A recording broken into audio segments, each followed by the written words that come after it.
Thank you, Nile. Hi, everyone, and welcome to our Indie Parks Programming Partners Call Out Info session.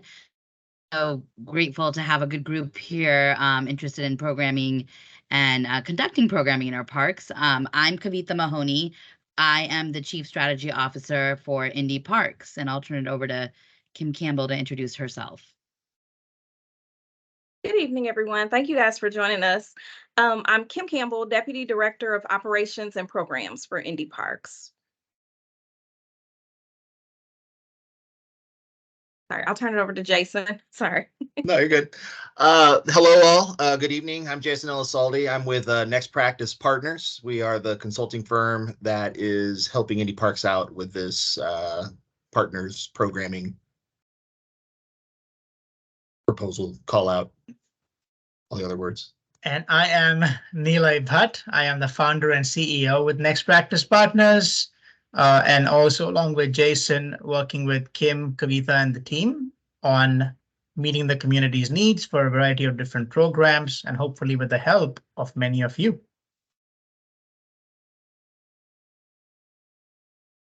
Kavitha, we're going to share the screen here, and we will get started.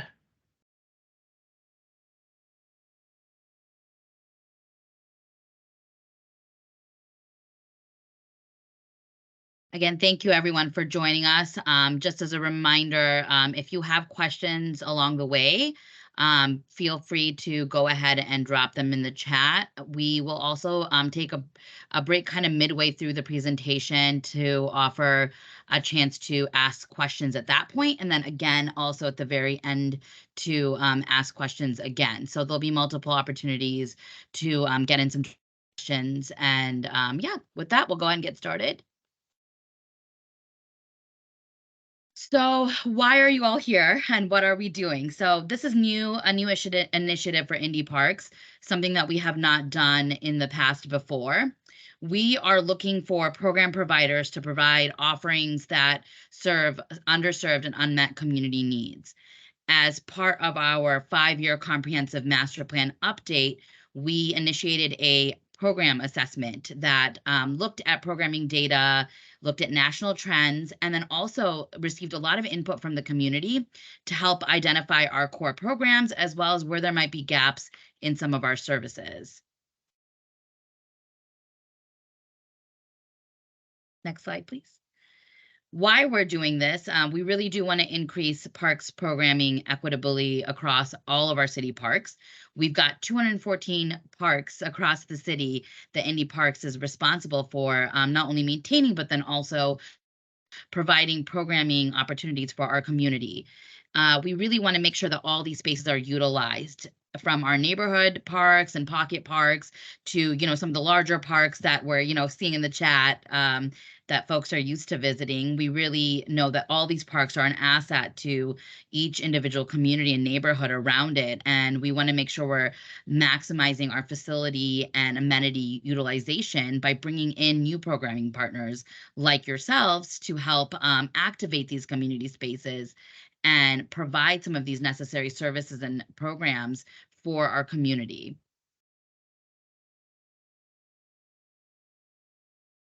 And I'll turn it over to Nilay and team to go through the demographics and trends that were sort of identified as part of this 5-year comprehensive master plan process. Thank you, Kavitha. Yeah, so one of the first things that we do in part of this, one of the first things we did as part of this comprehensive plan update was to look at the demographics and recreation trends of Indianapolis. So it's really answering a two-part question. We want to know who makes up the community and what are the things that they like to do. So the first thing we look at here is population. We see the pretty steady population growth, both from the 2010 census through 2020, and those projections continuing to grow in the next 15 years, where we're going to be getting very close to 1 million residents in Indianapolis by 2037. Next thing we look at is the age. We have an aging population as well. We see that we are currently about half of our population is right in that under the age of 34. That number is expected to dwindle in the next 15 years down to 45% by 2037, which means that we will be getting older. So as we're looking at our recreation offerings, making sure that we're offering multi-generational programming to meet all of these different age segments that we serve. We have an incredibly diverse population here. I'm sure we're all aware of. We are currently at about 52% of our population at this point, white alone, identifies white alone racially. We are expected to be a majority minority population in as soon as the next 5 years. So we continue to diversify and making sure that we have program offerings that are going to be things that people of all communities want to participate in. Income, fairly straightforward. We're right around the state average here in Indianapolis, about $32,659 as a per capita income, right around that state average. Our median household income, a little bit lower, but pretty close to that average number as well. So expectations here would be kind of right in the middle of where you would expect families to be anywhere nationally. Next thing we look at are the recreational trends. So this is numbers that come from Esri, which shows a market potential index for a number of different recreational activities. These numbers we're going to show you. Any number you see that is above 100 means that participants in Indianapolis are more likely to participate in that activity when compared to the national average. If that number is below 100, they are less likely compared to the national average. So we'll jump into it here. The first one that we're going to look at is our general sports. So we see that residents in Indianapolis, more compared to national average, they are more likely to participate in volleyball, football, soccer, and basketball. Softball, baseball, tennis, golf, all pretty close to that national average, anywhere from 3 to 13% below national averages for those. We look at our fitness activities next. Zumba is the only activity that currently is above national average, but all of the other activities listed, yoga, jogging, running, aerobics, weightlifting, walking for exercise, Pilates, and swimming, all fairly close to that national average. So it's definitely things that we would expect our residents to want to participate in here. And then outdoor activity. This is my favorite one here. We obviously have not the most mountainous state or area in the country, but our residents would participate in rock climbing if there were rocks to climb. So we know that there is some interest there. The other outdoor activities, again, fairly close to national average, if not just a little bit below. Thank you, Jason. So in addition to this as well, with the overarching public input process, we targeted and got input from over 2,000 participants citywide. From an ADA accessible website, planindyparks.com, over 1,200 surveys online through the website. In addition to that, another 561 surveys just with the youth, over 27 meetings with stakeholders, internal key leaders, multiple multilingual meetings as well across the city, from the Burmese Chin community to partnering with the Immigrant Welcome Center to have multiple meetings with immigrants, asylees, and refugees, to also having the Learning Tree and Engaging Solutions help us go out into the neighborhoods to get input from the community. All of this was complemented with the online survey that I just referenced. It was available in English and Spanish as well to get a deeper insight into the community's needs. And these results are all part of the comprehensive master plan update that is on planindyparks.com. A couple of the specific things that came out from there that are pertinent for this programming partner callouts. One, with respect to program participation, what you see in the dark blue on the left-hand side is input from the community-wide survey, where 2 out of 3 people don't participate in a program currently. On the right-hand side, with the youth, almost 75%, 3 out of 4 don't currently participate in any programs. What they said were most needed, some common elements.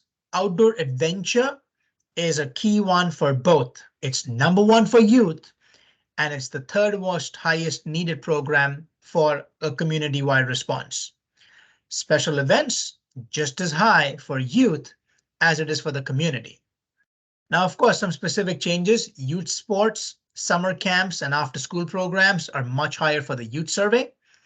Nature education and multicultural events and celebrations are much higher for an overall community-wide input.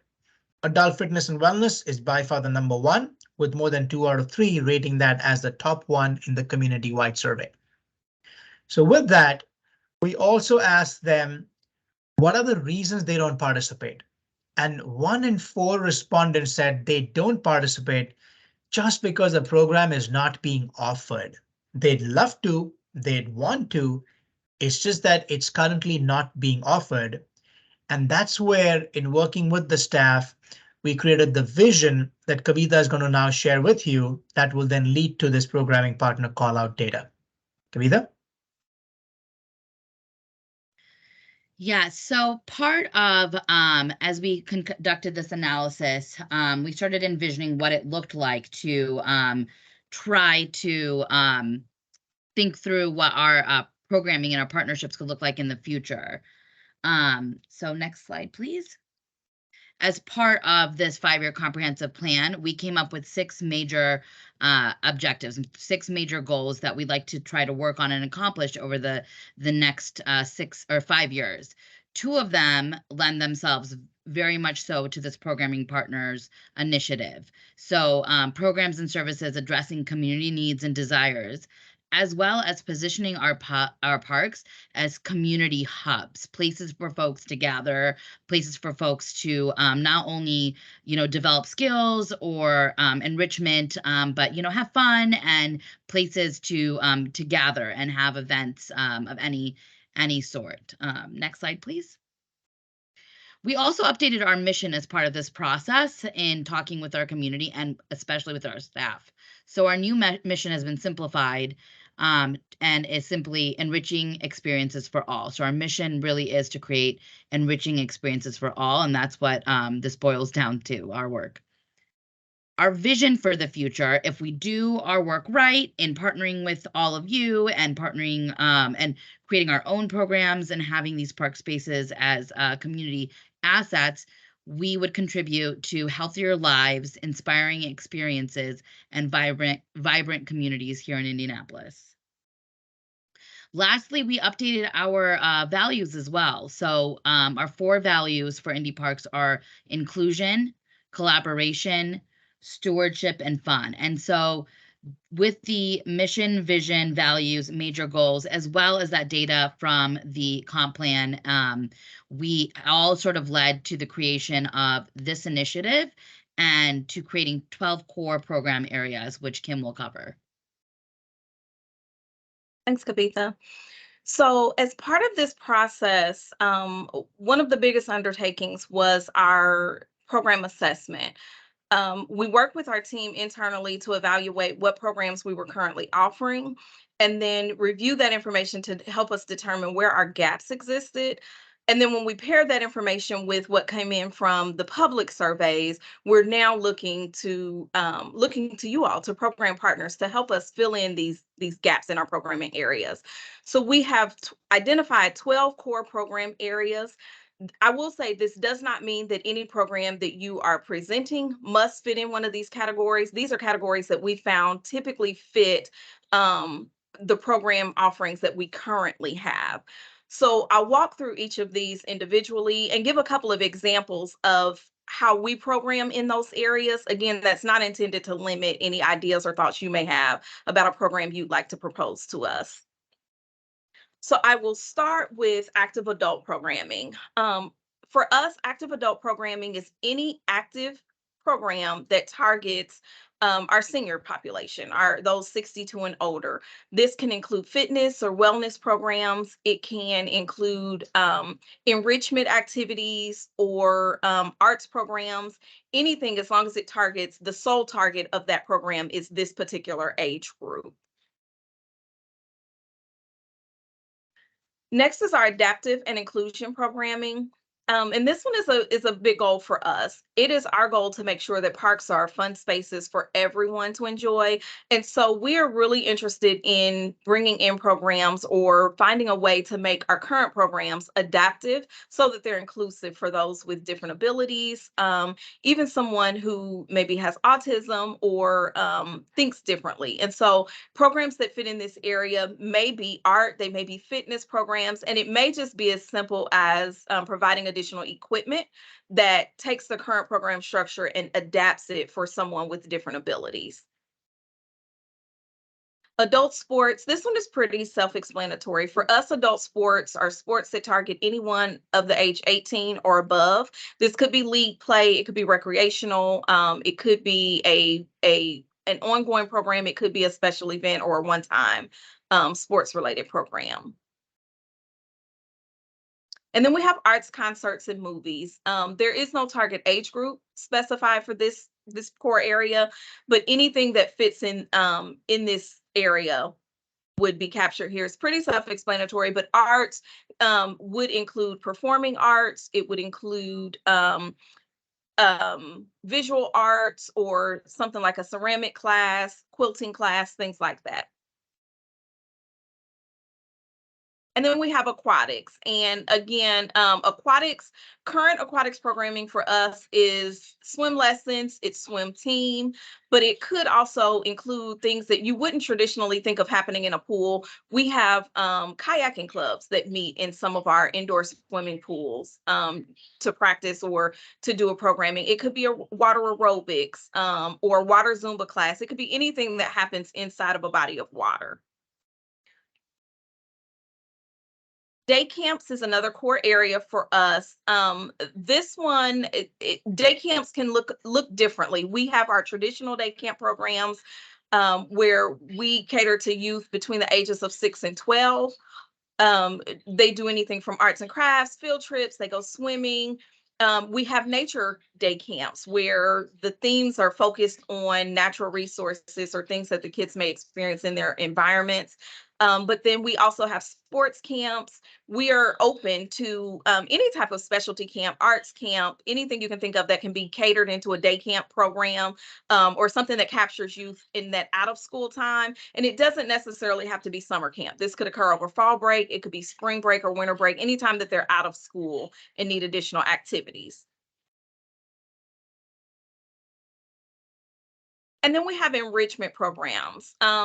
Enrichment programs are activities or programs that add value or have an educational component to them. So this may be a literacy program, it may be a financial literacy or job readiness program. It could be STEM or STEAM related programming as well. This one is kind of a catch-all. This could capture adult or youth programming or anything in between, really.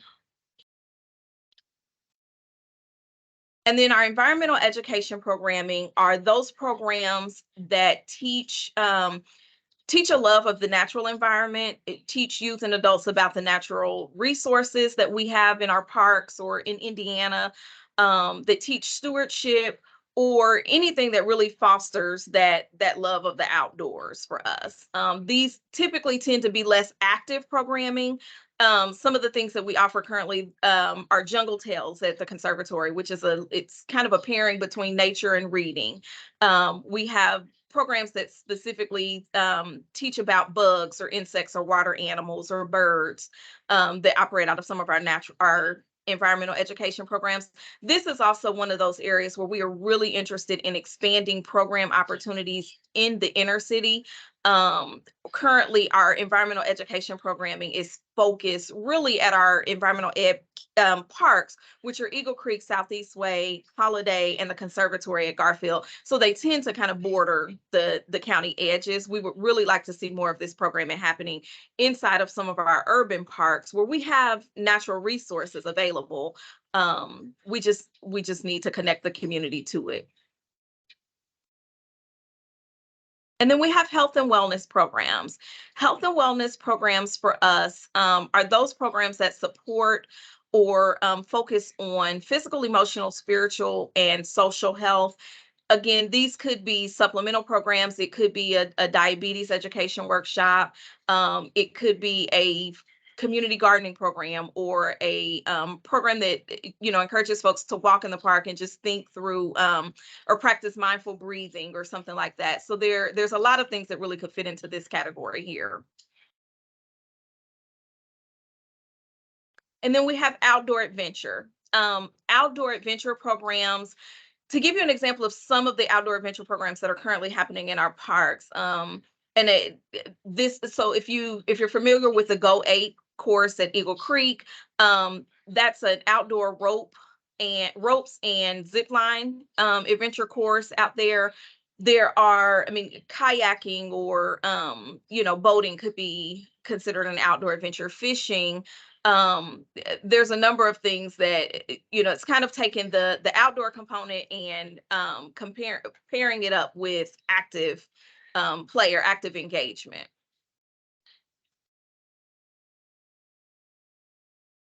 And then special events. So special events for us, the way that we categorize special events, these tend to be programs or activities that will only happen one time, or it's not an ongoing weekly class or monthly class that someone may attend. These typically are celebration events, and they may focus on a cultural event or celebration, or a culmination or a larger celebration for a program or something that has been ongoing for a while. But the special event itself tends to be a one-day event, and there are some different requirements or protocols that we go through to bring these events into place that might be different from the way that we organize a program. And then youth sports.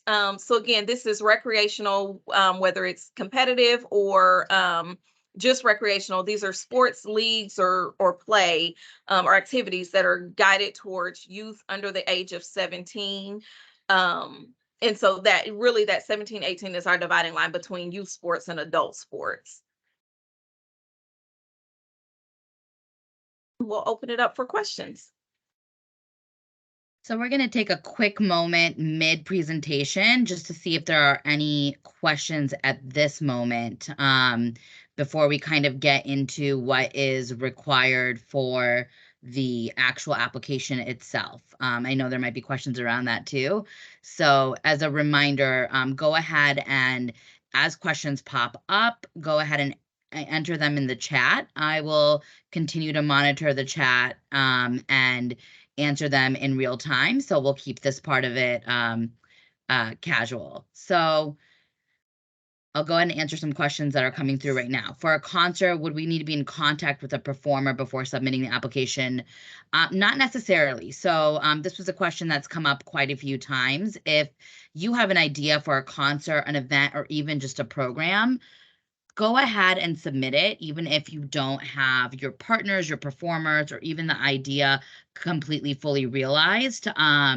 We're okay with some, concepts or ideas that are halfway there. We can work with you on when those pieces might be able to come together to figure out when the best fit or timing would be. Do you have to be a nonprofit organization to apply? So no, you do not. You can be a for-profit. We encourage folks, whether you're an individual, whether you're with an organization that's a nonprofit or a for-profit, anyone is eligible to apply. And how realistic is it for indie parks to have youth gardens in the park? It's not out of the question. There are ways that we can do it. There's always, in the past, there have been issues with like how irrigation and things would work. Kim, I don't know if you want to kind of expound upon Yeah. that a little bit. Yes, some of it, sometimes it comes down to location. And part of this process is us finding ways to plug some programming ideas into places that people don't typically think of. So location is really key when we're thinking about gardening, for a number of reasons. Sometimes it's just the green space or the use of that space. What may look like open space may actually be a programmable area, for a sports field or something like that. But it is possible. And so, yeah, we're open to all ideas. So I would encourage you just to put pen to paper and let us know what you're thinking.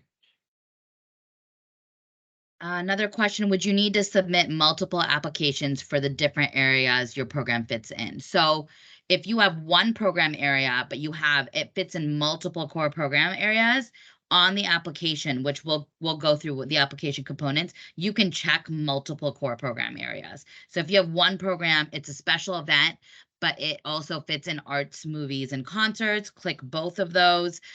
Click whatever core program areas your program might be applicable in. If you have more than one program, you'll need to submit an application per program. So each application we're looking at is per that individual program.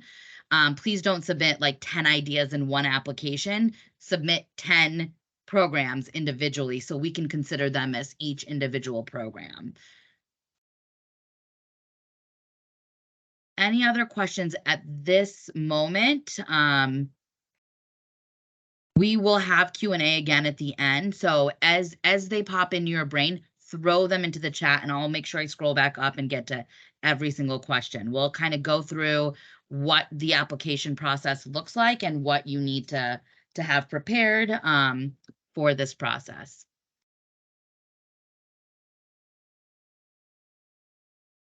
Next slide, please. Okay, so all the information, as we've stated a few times, lives on planindyparks.com. Once you get to the website, at the very, very top on the toolbar, you can see partner call out. That's what this page is. The partner call out page has all the information, including the links to apply in both English and Spanish. It has a document with FAQs. It also has a copy of this presentation. So if you need to refer back to these slides or refresh your memory, you're welcome to download that as well. And then just a couple other key components like our mission and vision, all that information lives on that website. And then on the reports tab, that comprehensive master plan that we're planning to follow for the next 5 years, you can take a sneak peek of that as well if you'd like on that page. So the application itself, obviously contact information. This is a required field. You are not required to put what company or organization you're a part of. As we stated, individuals are more than welcome to apply, but the rest of the contact information is required. Pretty self-explanatory for that one. This is an optional field. So website, social media handles, if you have them, those are always helpful. If you have a business or organization, or you're an individual and you've done this program before, or you're an artist and you want to bring forth an art program, it just gives us a little bit more context into the type of work that you or as an individual or your organization might do. So you're welcome to fill those in, not required though. And then, as I stated before, the core program areas. So as Kim had gone through the core program areas, we also do have that list on our website. So when you go to the application where it says click here for more info on core program areas, that you to the parks website, and it has every core program area listed along with their descriptions. And as I stated, on the Plan Indy Parks website, there's also this in-depth slideshow that you can download the slides from. And here on question, you are welcome to check more than one if your program area fits in more than one. If you're not sure where your program area fits, or it doesn't fit in one of these core program areas, go ahead and don't select anything at all. We can either help figure out where it might fit, or we'll still consider your program even if it does not fit into one of these areas. So this question is optional. If you already know, great, put it in, but if you don't, we'll work with you. And then provide a brief description of your program. So this is a required field. We need to know, what are you proposing here?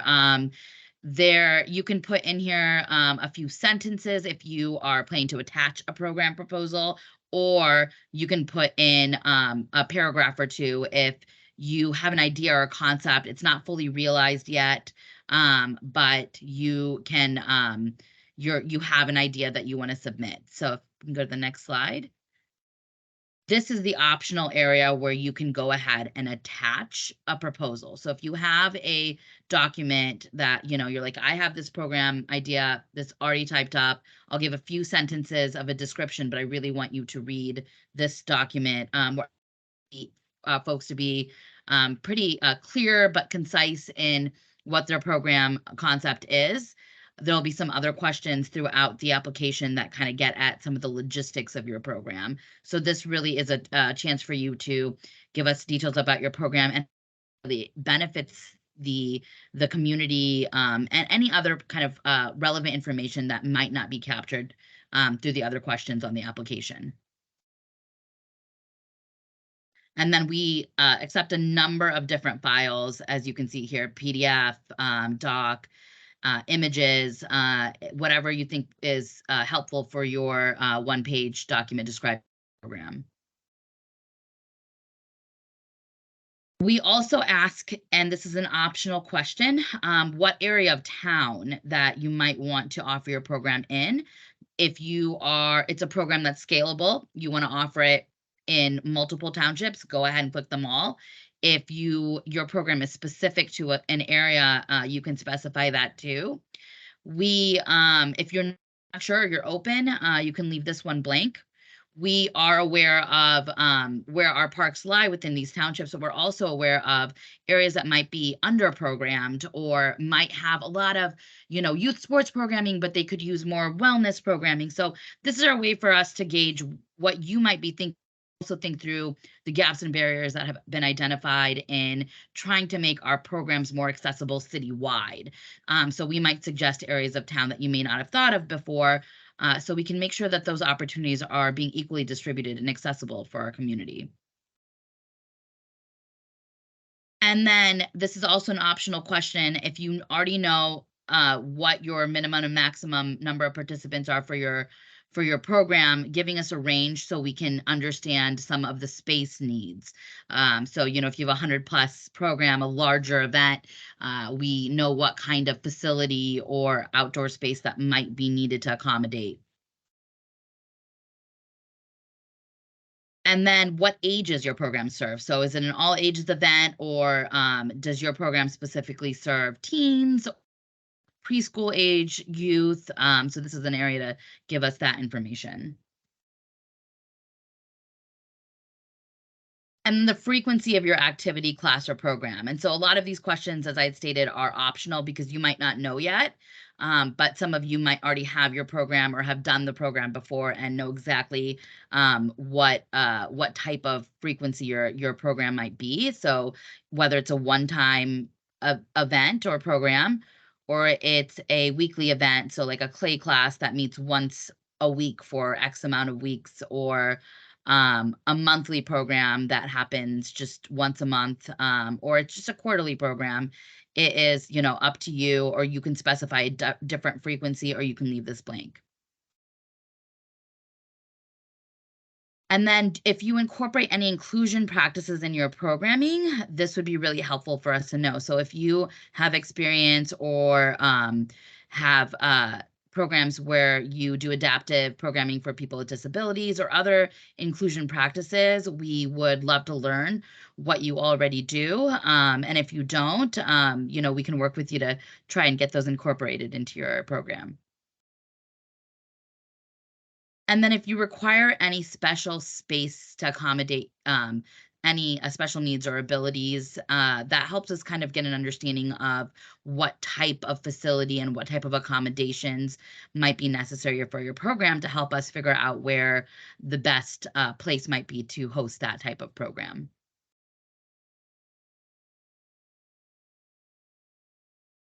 And then this is just a question to ask if you have already been offering this program or offered it before, currently offering it, just to get an idea if this is a program that you have run multiple times before and, it's plug and play, or if it's a brand new concept. And like I said, both are welcome. We're, not going to take anyone out of the running if it's a program that you've never run before, if it's just an idea. We're being very open-minded. This is a very new initiative for us. So, answer the best you can or feel free to skip. And then just getting an understanding if your program could be duplicated at multiple locations. Is your program scalable? You've tried it at a park before. You're already an existing partner of ours, but you're looking to expand.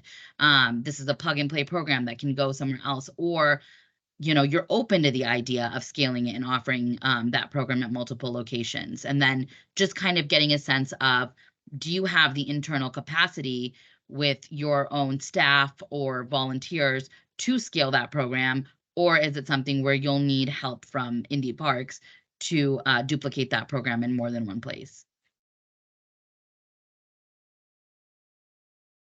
And then what are your current staffing levels? If you are an organization, do you have volunteers, paid staff, or another structure for your staffing levels? Again, if you're an individual, you might leave this blank. It's just you. But this is an optional question to just get a sense of how you program. And then if you do any background checks with your staff, volunteers, or contractors that run your programs, this is just to get an idea of what your background check process might look like.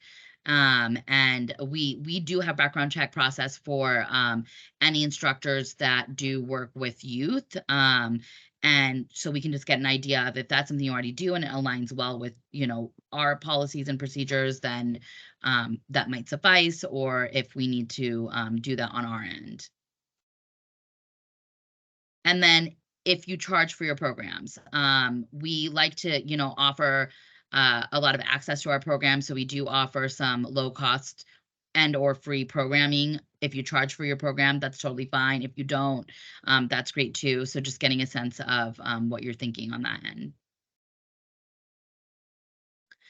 And then how is your program currently funded or sustained? Do you already have a program that's funded and ready to go, and you just need simply a venue or space to hold that program? Or do you need funding? Are you looking for funding from Indy Parks? Are you currently funded through the fees? Your program fees actually fund the program itself, and things like that. So there's no wrong or right answer to this question. If you don't have funding and or any way to sustain your program financially, that's okay. Just to get an idea of how your program is funded, or if there's opportunities that you're seeking.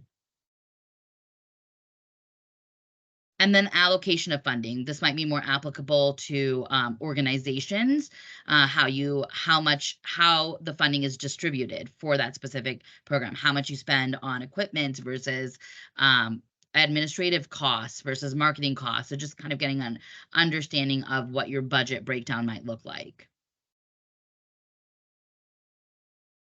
And then lastly, some folks that have been meetings or inquiring have partnered with us before, or have tried to partner with us before. And as we are looking through our policies and procedures through an equity lens, we like to ask our community members, what obstacles or challenges have you faced or might anticipate facing when partnering with Indy Parks or the city of Indianapolis? This is good information for us to know, so that we can try to find ways to make our process a little easier for folks, or come in and help them through the process if needed, and try to work through eliminating some of those barriers as best that we can. So this is just a little brief timeline for all of you out there. So we do have an FAQ worksheet on the website that goes through some commonly asked questions. If you have additional questions, you can either reach out to me, my contact information is on the website, or there's a form that you can fill out with additional questions as they arise. And as we get additional questions, that FAQ document will be updated on a weekly basis. The applications themselves are due on August 25th, and our selection committee will convene in the early fall to start reviewing applications. Applicants will be notified sometime later on in this fall. If that process gets delayed, we'll be in touch. Like I said, this is a very, very new process for us. So I don't know if we're going to receive hundreds and hundreds of applicants to go through, or if it'll be, a smaller list of programs. So we're not sure what to expect. We're really, really excited to hear from the community and learn about programs out there that all of you are running that we may not have heard of before, and we're looking forward to the opportunity to be able to partner and work through how we can get those programs placed in our parks. So I just wanted to leave the chat open for questions. I'm going to scroll back up. I know some of them have been addressed as we have been going through the process. If you've submitted a proposal with multiple ideas, will it be sent back, or should we submit again but separately? We can review your application, and one of us will be in touch if we would like for you to submit them individually. Thank you for letting us know. There's not a template or example for the one pager. That's totally up to you. We're keeping this process fairly open-ended. I know I've stated this several times before, but this is very new. This is something that we've never done before. So we wanted to, for this initial first time that we're doing this, we really wanted to keep it open-ended, so as not to limit anybody from thinking big, or so please just make sure you're communicating exactly what you want to get across for your program. That would be my best advice.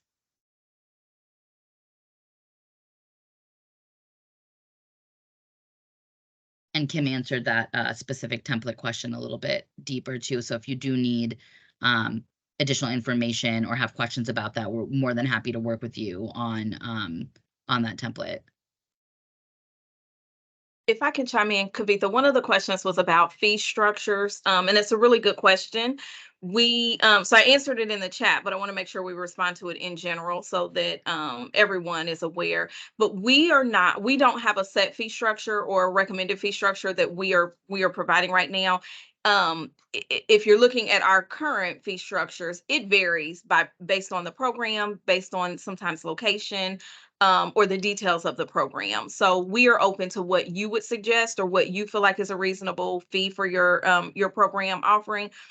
If it is available to be offered for free, that's fantastic. We're aware that sometimes supply costs and things like that, the skill set of staff that are required to run the program may determine or may set your fee structure. What we would do as we review the proposal is work with you and have a conversation about how that fits into our current fee structure and where we figure there may be challenges, and see how we can address them. So please suggest what you feel is a reasonable value for your program.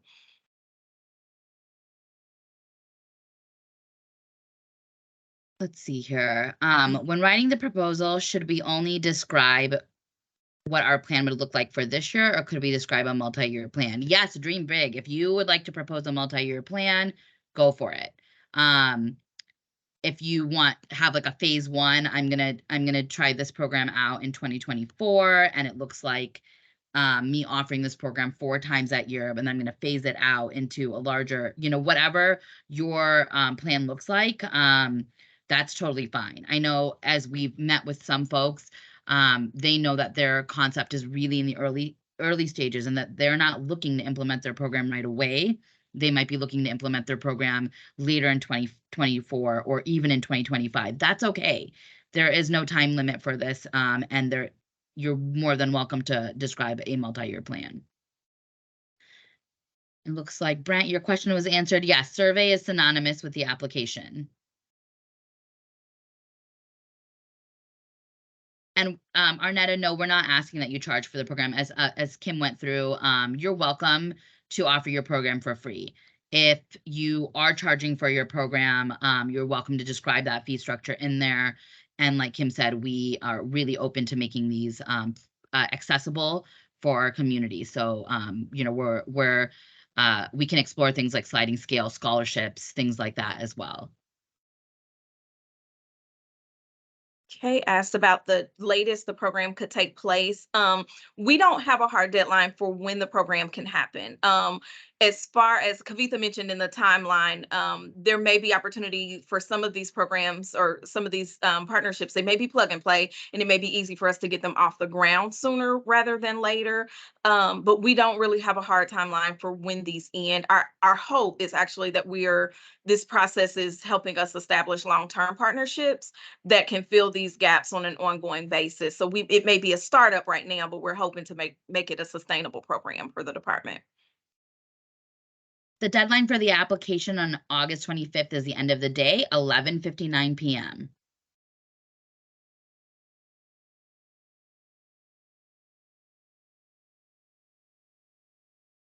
I'm going to give it a few more minutes just to see if there are additional questions. I'm also going to go ahead and drop my email address in the chat.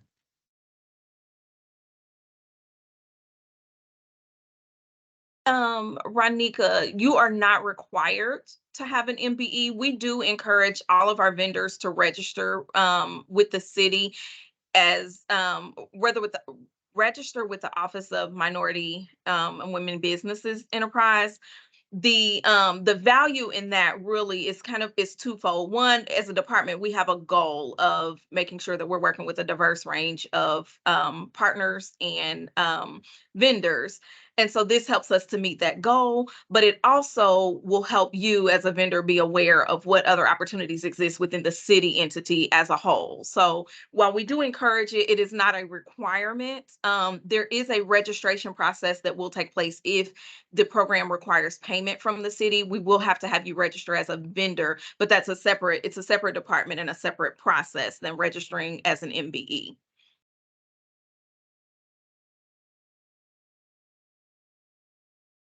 I went ahead and dropped in what the vendor registration process looks like. Some of you may have already partnered with us in the past and have done this before. Once you do it, you're in the system indefinitely. You'll need to update it if you move, your address changes, name changes, things like that. This is not a requirement to submit this application. Right. It is a requirement if we do end up partnering with you and payment is exchanged. There are some partnership models where payment may not be exchanged. And those are things that, will be discussed once applications have been reviewed and we've selected applicants and partners and are starting to set up meetings. So this process is not something you need to necessarily worry about.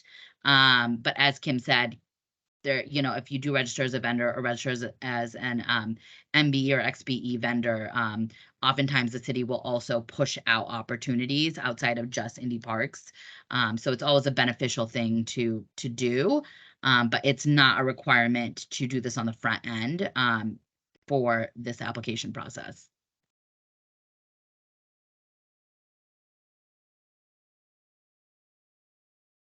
So Brent is asking if he applies for 2024, can it later be renewed for 2025 and ongoing? Yes, depending on the details of the program or the event. If what we're talking about is funding, we're committed and interested in looking for additional funding sources beyond this current pot of program funding. So we are very interested in programs that would be sustainable and identifying ways that we can partner together to continue the program, whether that's going in on a grant as partners or providing a letter of support for your organization as you apply for grants to support the program and keep it going.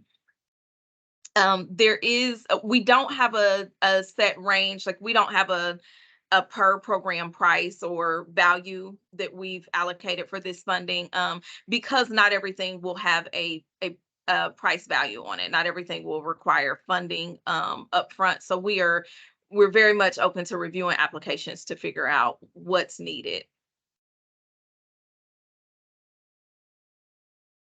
And Denise, okay. I wasn't sure if you were asking about this actual programming partner call out, or are you asking for the application for the city's vendor registration process? Oh, okay. The vendor registration process is done by the Office of Financing and Management. So it is something that's outside of Indy Parks. Because we are a city entity, Indy Parks is part of the city of Indianapolis. When we pay contractors through city funds, through our parks general budget, they have to be registered as vendors with the city. This is not, like I said, a requirement to do the programming partners call out application at all. We'll work through potential partners on this process. But if you want to learn a little bit more, that link that I had thrown in the chat, when you click on that, on the left-hand side at the top, there's a user guide. That user guide goes through the whole process. That would probably be the most beneficial. They also do have an email address and a phone number that you can call with questions. I'll admit that I'm not an expert in this process, since it's done outside of the outside of Indy Parks' department. Yeah, so the vendor registration process is really registering your W-9 or your EIN with the city so that we can pay you. If that is it. So that's the reason why it's not an upfront requirement for us. As we review proposals, we'll follow up and let you know if this is a step that we need to take in bringing your program into the department. It will not apply to every program that is proposed here. It does not currently apply to all of our partnerships. So that's not something you should worry about right now. We will let you know, and we'll help walk you through that, make sure that you have everything you need. I think maybe what may be beneficial maybe is the XBE or the MBE registration. But again, that's something that may be useful for someone who currently offers a program, maybe a fitness instructor or a contractor or someone who currently offers services and is interested or looking for additional work, because the city is constantly sending out information there. So if that's not your thing, I wouldn't worry about it. It's probably not helpful to you right now.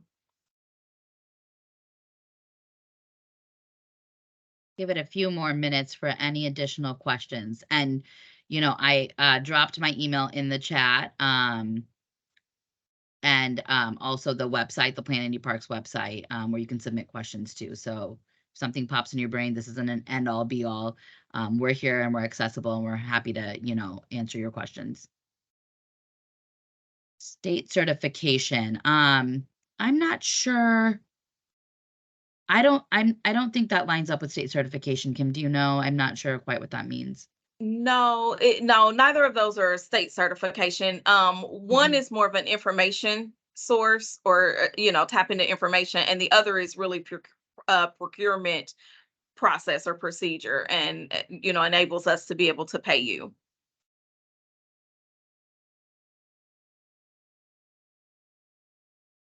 Great questions. Thank you.